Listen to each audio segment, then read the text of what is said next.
आज के इस वीडियो के अंदर हम जो है वो स्क्वायर रूट फाइंड करने लगे हैं, मतलब किसी भी नंबर का स्क्वायर रूट फाइंड करना with the help of Python. और ये पाइथन की प्रोजेक्ट सीरीज चल रही है जिसको हम वन बाय वन सोल्व कर रहे हैं। इसके जो है वो 2 मेथड्स हैं, ठीक है, किसी भी स्क्वायर रूट, किसी भी नंबर का स्क्वायर रूट फाइंड करने का।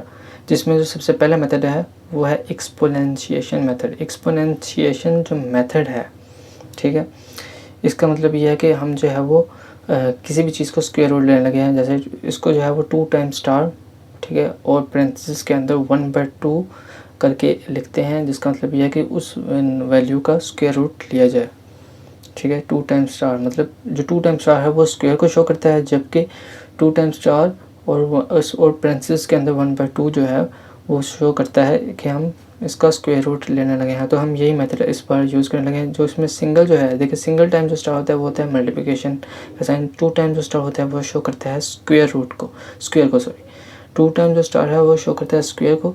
और 2 टाइम स्टार के साथ पैरेंथेसिस के अंदर अगर हम 1/2 लगाते हैं या 1/2 की जगह फॉर एग्जांपल 0.5 लगा दें, तो इसका मतलब ये है कि हम जो है एक ही बात कर रहे हैं और हम स्क्वायर रूट की बात कर रहे हैं, ठीक है। मतलब हम उस वैल्यू का स्क्वायर रूट निकालने के लिए हम 2 टाइम स्टार और पेरेंथेसिस के अंदर 1/2 लगा दें। और जबकि एक क्यूब रूट, एक होता है क्यूब रूट, अब तो स्क्वायर रूट। क्यूब रूट के अंदर हम 2 टाइम स्टार और 1/2 की जगह 1/3 लिख देते हैं, जिससे इस चीज़ का क्यूब रूट आ जाता है, ठीक है।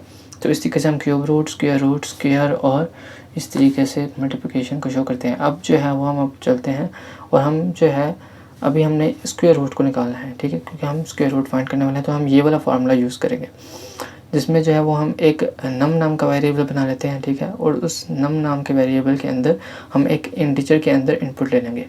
जब हम इंटीजर में इनपुट लेंगे, क्योंकि इनपुट तो बाय डिफ़ॉल्ट एक स्ट्रिंग फॉर्म में होती है, तो हमें इंटीजर में चाहिए ताकि यूज़र जो है वो नंबर वगैरह डाल सके। तो हम यहाँ पे लिखेंगे enter number here to find the square root, ठीक है। तो यूज़र जो है वो नंबर डालेगा और फिर उस नंबर का स्क्वायर रूट निकाला जाएगा, मतलब उस नंबर का स्क्वायर रूट निकाला जाएगा।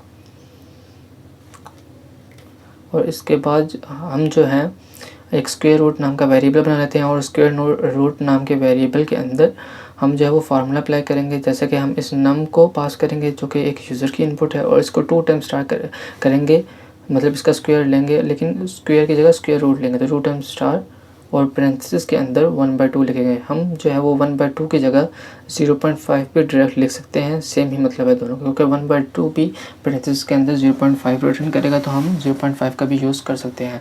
अब डायरेक्ट एंड पे आके जो है वो हम प्रिंट स्टेटमेंट का यूज़ करेंगे, और प्रिंट स्टेटमेंट के अंदर हम स्क्वायर रूट वेरिएबल को टारगेट कर देंगे, क्योंकि स्क्वायर रूट वेरिएबल के अंदर ही हमारा आंसर स्टोर है। तो हम ये देख सकते हैं square root of a given value is या गिवन नंबर इज़,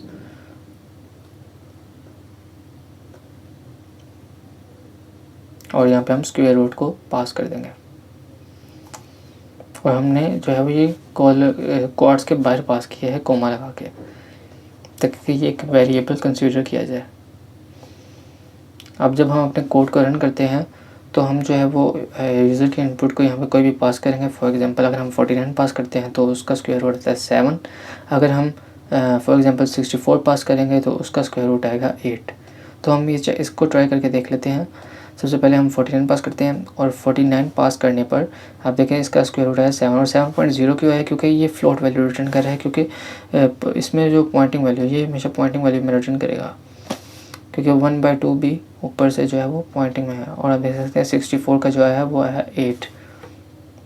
इस तरीके से करके जो है वो हम स्क्वायर रूट फाइंड कर लेते हैं इस फार्मूले को अप्लाई करके। आई होप कि आप लोगों को इस फर्स्ट मेथड की समझ लग गई होगी। अब हम जो है वो अपने सेकंड मेथड की बात करते हैं। सेकंड मेथड के अंदर हम जो है वो एक मैथ के मॉड्यूल का यूज़ करने वाले हैं। मतलब पाइथन के अंदर कुछ मॉड्यूल्स होते हैं जिनका हम यूज़ कर सकते हैं पाइथन के अंदर। ये मॉड्यूल्स बाय डिफ़ॉल्ट ऑटोमेटिक नहीं होते, लेकिन हमें जो है वो उनको इंपोर्ट करके यूज़ करना होता है। इन मॉड्यूल में से एक मॉड्यूल जो होता है वो मैथ मॉड्यूल होता है। हम मैथ मॉड्यूल को इसमें इंपोर्ट करेंगे, ठीक है। मैथ मॉड्यूल को हम इंपोर्ट करेंगे। उस मैथ मॉड्यूल के अंदर एक फंक्शन होगा स्क्वायर रूट नाम का, SQRT नाम का, जिसकी मदद से हम किसी भी चीज़ का स्क्वायर रूट निकाल सकते हैं अगर हम उसमें कोई भी वैल्यू पास करें। ओके, अब हम जो है इसके कोड को लिखते हैं। ठीक है, सबसे पहले जो है वो हम मैथ मॉड्यूल को इंपोर्ट करेंगे। सिंपली हम जो है वो लिखेंगे इंपोर्ट मैथ करके। जिस तरह हम इंपोर्ट मैथ करके लिखेंगे ये मॉड्यूल इंपोर्ट हो जाएगा हमारी इस फाइल के अंदर। ठीक है, जिसे हमने लिखा आप देख सकते हैं मैथ जो है वो ग्रीन कलर का आ रहा है क्योंकि एक मॉड्यूल को शो करता है। ठीक है, हमने इसको इंपोर्ट कर लिया। अब हम जो है यहाँ पे एक नम नाम का वेरिएबल बना लेते हैं। सेम वही चीज़ ऊपर वाली चीज़ मैं यहाँ पे कॉपी करके यहाँ पे पेस्ट कर देता हूँ और यहाँ से जो है हैश को हटा देता हूँ जिससे ये कमेंट आउट हो जाएगा। और उसके बाद जो है हम जो है यहाँ पे एक स्क्वायर रूट नाम का वेरिएबल बना लेते हैं। ठीक है, और स्क्वायर रूट नाम के वेरिएबल के अंदर हमने वो फार्मूला लगाना है ताकि जो कि मैथ में है। फॉर एग्जांपल हम सबसे पहले मॉड्यूल नेम लिखेंगे मैथ। ठीक है, और ये मॉड्यूल की और आगे हम अब इसका फंक्शन यूज़ करेंगे जिसमें डॉट लगा के आप देख सकते हैं इसमें और भी बहुत सारे इसके फंक्शन आ रहे हैं।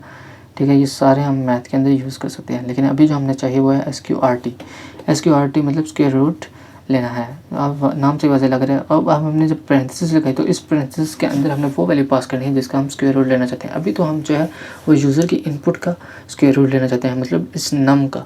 तो इसका मतलब यह है कि हम जब इसमें नम पास करेंगे तो नम रिप्लेस हो जाएगा यूज़र के इनपुट से और इस तरीके से इसका स्क्वायर रूट आ जाएगा। आई होप कि आप लोग को इस लाइन की समझ लगी होगी। और सिंपली अब हमने जो है वो प्रिंट करवा देनी है अपनी स्टेटमेंट को।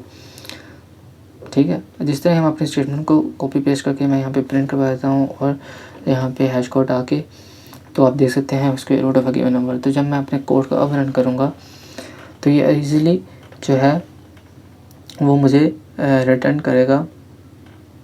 फॉर एग्जांपल मैं अगर 64 लिखता हूँ तो देखते हैं कि वही चीज़ आई 8 आ गया मुझे रिटर्न हो गई।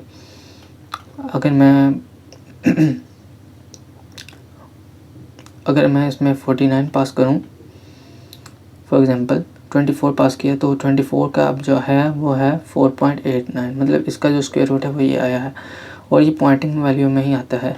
आई होप कि आप लोगों को इस मॉड्यूल की भी समझ लगी होगी और सेकंड मेथड की भी समझ लग गई होगी।